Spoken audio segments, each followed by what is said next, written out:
Sejam bem-vindos à segunda parte da primeira aula do desenvolvimento de mediunidade e paranormalidade. Hoje nós vamos falar sobre o sistema Águia. Para quem está chegando aqui pela primeira vez, meu nome é Fabiano Zambelli e agora aqui nós estamos fazendo as aulas de desenvolvimento da mediunidade e paranormalidade. Antes de entrarmos na aula, não esqueçam já de deixar o seu like, se inscrever no canal.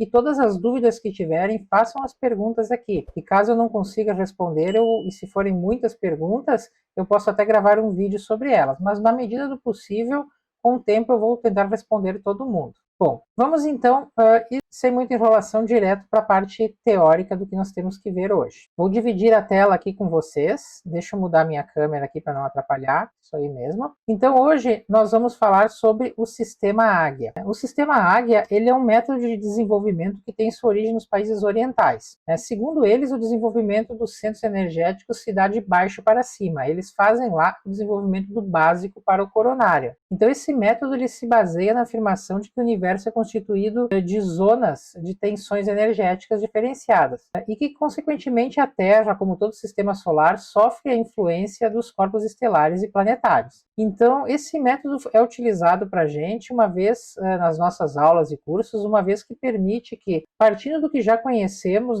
nós somos constituídos de energia e possuímos corpos físico, etérico, emocional e intelectual. Esses corpos que desaparecem com a nossa morte. Nós vamos ver sobre corpos numa outra aula. Então, eu mantenho a calma sobre isso. Só que nós temos uma coisa, ao contrário dos orientais, que desenvolvem os chakras de baixo para cima, do coronário, nós desenvolvemos ao contrário. Eles fazem do básico para o coronário, mas nós aqui vamos do coronário para o básico. E o motivo é muito simples.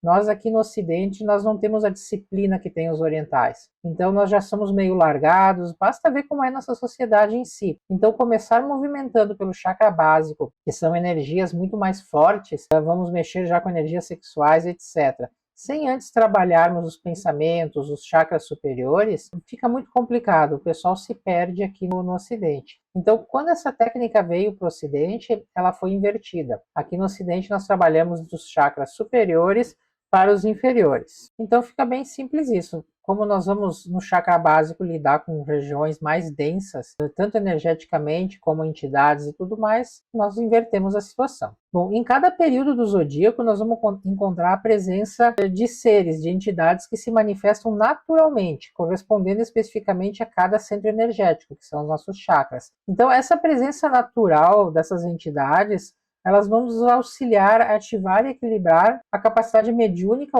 e paranormal desses nossos centros, tá? Então, o primeiro período que nós trabalhamos, ele começa ali pelo dia 19 e 20 de março de cada ano. Nós vamos passar esse primeiro período já nessa aula. É claro que com esses vídeos gravados, eu não sei que período vocês vão estar assistindo, como é que vocês vão estar fazendo os exercícios. Mas depois eu vou gravar todos os períodos do sistema Águia, então conforme o período que vocês tiverem, vocês podem partir para esses exercícios. Mas eu aconselho, se vocês nunca fizeram, sempre começar esse desenvolvimento pelos chakras superiores, mesmo que não esteja no período, porque é muito importante vocês fortalecerem esse período inicial, esses chakras superiores. Depois vocês vão entender um pouco mais quando eu falar desse período e o que eles trabalham, Agora tem uma coisa muito importante sobre o sistema Águia. O sistema Águia, ele é um facilitador. Não significa que no período que nós não estamos, vocês não podem trabalhar. Quando vocês criam as ligações, ampliam a capacidade de determinados chakras, eles vão sempre atuar,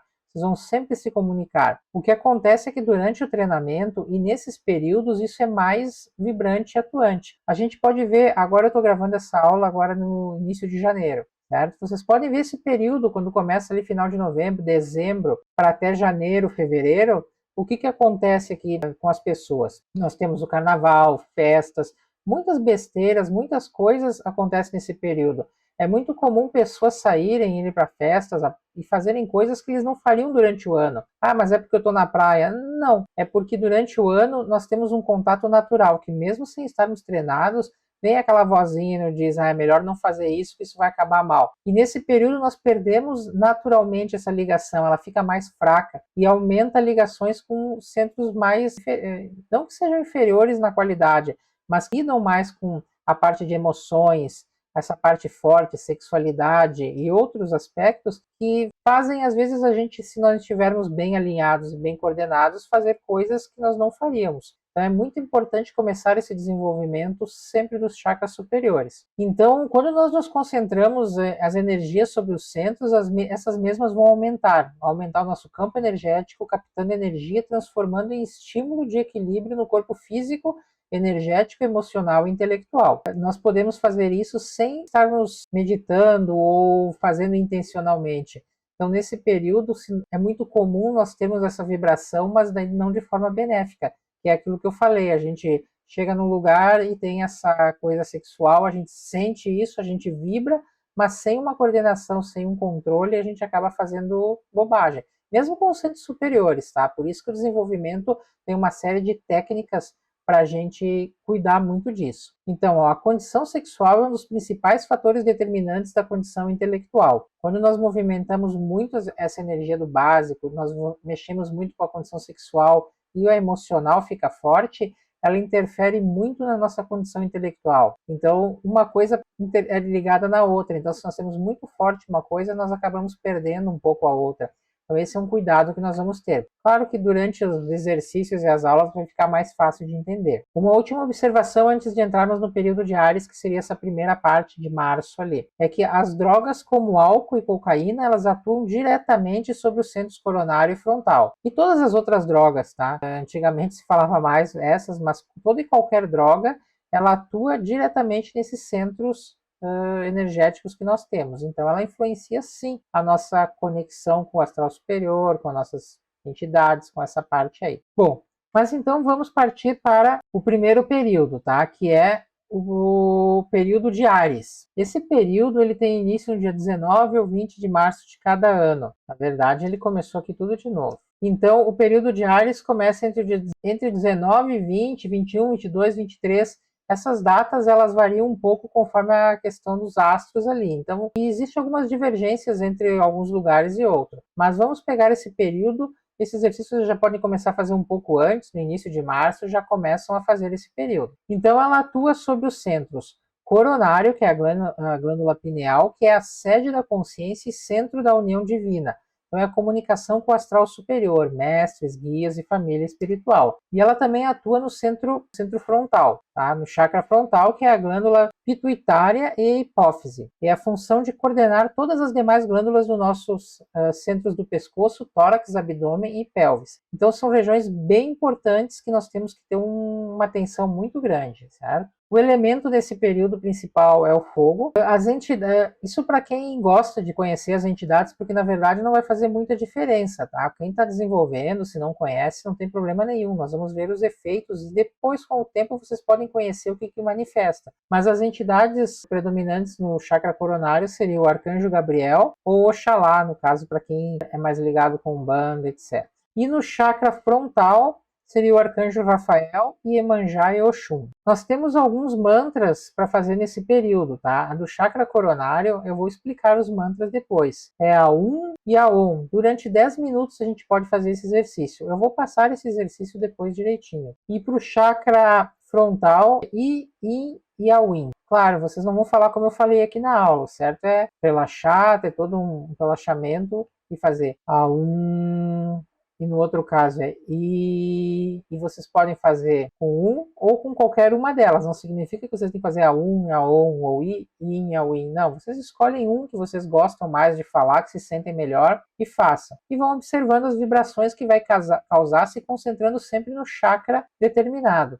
Vocês vão perceber que a vibração desse som que emite pela garganta ou nasal, vocês vão sentir a vibração. E em alguns chakras vocês vão sentir mais vibração do que outros. Isso tem a ver também com o que vocês já têm pré-aberto, assim, ou já com um certo grau de abertura maior nesses chakras. Tá? Então, esses centros eles estão relacionados com as faculdades de clarividência, projeção astral e telepatia. Bom, nesse período, nós vamos trabalhar a observação dos pensamentos, que é fundamental. Então, o sensitivo, a pessoa que está fazendo treinamento, deve prestar atenção na forma pensamento que é originada no cérebro da pessoa, envolvendo-a e deixando observar. O que eu quero dizer com isso? Esse é um período que vocês têm que... Na verdade, vocês vão fazer isso sempre, tá? Isso vai virar automático. Mas o que vocês vão fazer principalmente nesse período? Observar os pensamentos. Apesar de ter já na técnica uma coisa para a gente tentar controlar os pensamentos, ao longo do tempo a gente percebeu que isso não é possível. O que a gente faz é observar e ver como que a gente reage. Então, por exemplo, nós vamos observar, eu chego em determinado lugar, o que entra um pensamento na minha cabeça? Eu tenho que observar aonde que vem esse pensamento, que pensamento é, se ele é repetitivo, vocês têm que guardar isso na memória e ir anotando. É bom ter alguma forma de anotar no dia a dia, porque aí nós vamos sempre mantendo essas anotações, porque a gente tem que saber o que pensou e avaliar onde pensou, por que pensou. Sempre que eu entro nesse lugar, eu penso tal coisa, sempre que eu vejo uma pessoa, eu fico com pensamentos negativos, então eu preciso observar isso. Quando eu chego na casa de determinada pessoa, um lugar que eu frequento ou no trabalho, e vem determinados pensamentos. Eu tenho esses pensamentos em outro lugar, então esse pensamento é ligado a um lugar, ou esse pensamento é ligado não àquele lugar, mas a determinada pessoa, só tenho eles quando é determinada pessoa. Então vocês vão começar a observar os pensamentos. E uma vez observando os pensamentos, vocês também já vão analisar que reação vocês têm. Por exemplo, sempre que eu chego num determinado lugar, aquela pessoa me vem pensamentos de entrar em conflito com ela, brigar. Bom, se eu consigo perceber isso e em vez de responder como eu respondia antes, eu não responder, é uma forma de controlar. Eu não vou controlar o pensamento que vem, mas eu vou controlar as minhas atitudes. Então, nesse período é muito importante a gente ficar observando tudo que pensa. Então, a gente deve observar como? A origem do pensamento. Então, esse pensamento, eu tenho sempre esse pensamento, toda hora eu estou pensando, eu penso em determinada coisa, eu quero me matar. Toda hora eu penso isso, ou eu penso isso quando eu vou em tal lugar, ou quando eu vejo tal pessoa, ou quando eu penso em tal coisa, eu vejo determinado tipo de filme, ou eu faço tal rotina na minha vida. Então, eu tenho que perceber a origem desses pensamentos. Né? Quem está por trás do pensamento ou intenção? Às vezes é quem está por trás, ou esse pensamento vem só em algum lugar, ou esse pensamento vem de alguém. É claro que com o desenvolvimento mediúnico essas perguntas vão se ampliar e vocês vão conseguir perceber a origem desses pensamentos. É uma segunda parte, é como se a gente incorporasse o pensamento e visse quem ele é, da onde que ele vem. Certo? Se ele é projetado pela gente, se ele é um pensamento nosso, que corresponde ao nosso ser. Então são várias as alternativas. Isso é um pouco mais complicado porque vai exigir treinamento, e bastante treinamento. Alguns vão ter mais facilidade, mas outras pessoas podem levar anos para conseguir ter mais clareza sobre isso. Então ele surge da onde? Da presença de obsessores, da presença de outras pessoas, da presença de lugares. Nós temos que perceber os pensamentos das pessoas que vivem com a gente. Com um treinamento mais avançado, sim, é possível perceber, sentir, não só pensamentos, porque tudo é energia, pensamento é energia, os corpos das outras pessoas são energias, então vocês vão perceber e sentir dores que as pessoas têm, pensamentos que as pessoas têm, sentimentos que as pessoas têm. Tudo isso é perceptível. Isso é uma coisa que o nosso corpo já tem, os nossos corpos já têm, a gente já tem a capacidade de fazer, a gente só não desenvolve e não aprende. Qual a capacidade de comandar os próprios pensamentos? Isso tem a ver com o que eu estava falando antes. Vocês percebem que vem um pensamento para entrar numa briga. Vocês conseguem evitar de entrar hoje? Vocês percebendo o pensamento, vocês conseguem evitar de reagir conforme essas ideias e pensamentos que entram na sua cabeça? A constância dos pensamentos e palavras repetidas. Vocês vão observando, vocês vão notar pensamentos que se repetem muito. Por isso que é importante ir registrando e sempre que puderem um tempo vão anotando. Pensei tal coisa, me veio tal coisa, tal coisa. Se vocês começarem a ver as anotações e tem certos pensamentos que são muito repetitivos, vocês precisam prestar atenção do que é, da onde que vem e por que eles estão vindo. Então, o desenvolvimento do sensitivo inicia com o controle dos seus pensamentos. Como eu falei antes, não é bem o controle, tá? É o controle do que a gente não vai conseguir controlar o que entra ou não no nosso cérebro. Tá? O pensamento vai vir sempre. O controle está mais relacionado ao que eu vou fazer por pensar isso. Eu vou reagir ao pensamento, eu vou reagir a essas ideias que estão vindo na minha cabeça, eu vou simplesmente sair seguindo, ou eu vou parar, analisar, entender as consequências do que ele está causando em mim e nos outros. Então a gente vai ter que ter muito cuidado com isso. Então nós vamos ter que realmente entender de perceber e observar a forma pensamento no nosso dia a dia, tá? Nos momentos de felicidade, nos momentos de crise, nos momentos de briga e nos momentos de conflito. Em todos esses períodos, nós temos que analisar e perceber isso de uma forma bem clara. Bom, deixa eu voltar aqui para mim.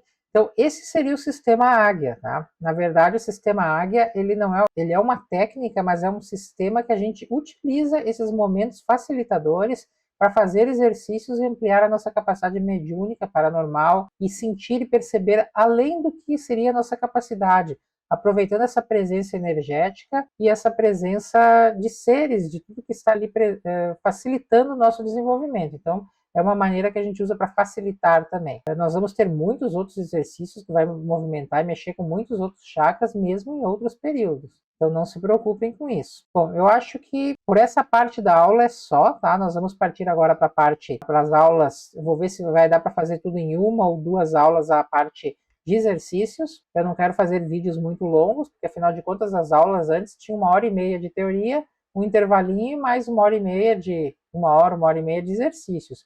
Então aqui no vídeo fica muito cansativo, então vocês podem ver em sequência, deixar para um dia para o outro. Mas é muito importante os exercícios que vai vir a seguir vocês praticarem. Alguns vocês vão poder fazer tranquilamente em casa, outros era bom ter um grupo, fazer em grupo, até para poder comparar, entender o resultado, poder trocar as experiências, para vocês não acharem que é loucura da cabeça de vocês. Se for loucura de muitas cabeças, deixa de ser uma loucura, né? É uma coisa que realmente todos estão sentindo. Mas enfim, vamos finalizar essa aula aqui. Eu agradeço pela atenção de todo mundo, principalmente para quem ficou até o final. E se possível, não esqueçam de deixar o like e comentar e até divulgar para mais pessoas, para que esse conteúdo possa alcançar mais pessoas. Valeu, então, até o próximo vídeo.